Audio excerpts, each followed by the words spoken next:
ایک بادشاہ اپنی ایک بیوی سے بہت زیادہ محبت کرتا تھا۔ ایک بار دوسری بیویوں نے اس سے کہا کہ آپ اپنی ایک بیوی سے سب سے زیادہ محبت رکھتے ہیں، حالانکہ حسن و جمال میں ہم اس سے زیادہ ہیں، سمجھداری میں بھی ہم اس سے زیادہ ہیں، آخر اس میں کون سی ایسی خاص بات ہے جو ہم میں نہیں؟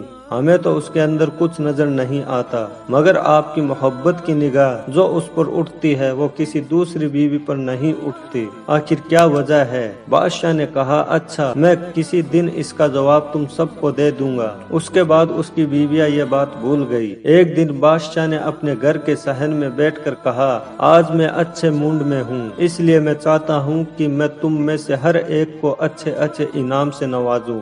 میں یہ بات سن کر خوش ہوئی کہ آج ہمیں شاہی خزانے سے انعام ملے گا۔ صحن میں سونے چاندی اور جواہرات کے ڈھیر لگا دیے گئے۔ بادشاہ نے سب کو بلا کر کہا کہ اس صحن میں جو چیزیں پڑی ہوئی ہے ان میں سے جس چیز پر جو بیوی ہاتھ رکھ لے گی اس کو وہ چیز انعام کے طور پر دے دی جائے گی۔ چنانچہ جس وقت میں اشارہ کروں تم دوڑ کر اپنی اپنی پسند کی چیز پر ہاتھ رکھ لینا۔ بیویاں تیار ہو گئی اور انہوں نے اپنی اپنی پسند کی چیزوں پر نگاہ جمان لی۔ کسی نے یاقوت کے اوپر، کسی نے ہیرے کے اوپر، کسی نے سونے کے اوپر، کسی نے چاندی کے اوپر۔ بادشاہ نے اشارہ کیا تو بیویوں نے دوڑ کر اپنی اپنی پسندیدہ چیزوں پر ہاتھ رکھ لیے، لیکن وہ بیوی جس پر اس کی محبت کی خاص نظر رہتی تھی وہ اپنی جگہ کھڑی رہی۔ جب سب نے دیکھا کہ ہم نے قیمتی چیزوں پر ہاتھ رکھ لیے مگر اس نے کسی چیز پر ہاتھ نہیں رکھا تو وہ ہنسنے لگی اور بادشاہ سے کہنے لگی، بادشاہ سلامت، ہم کہا کرتے تھے کہ یہ بیوقوف ہے اور اس کے اندر عقل کی کمی ہے، اور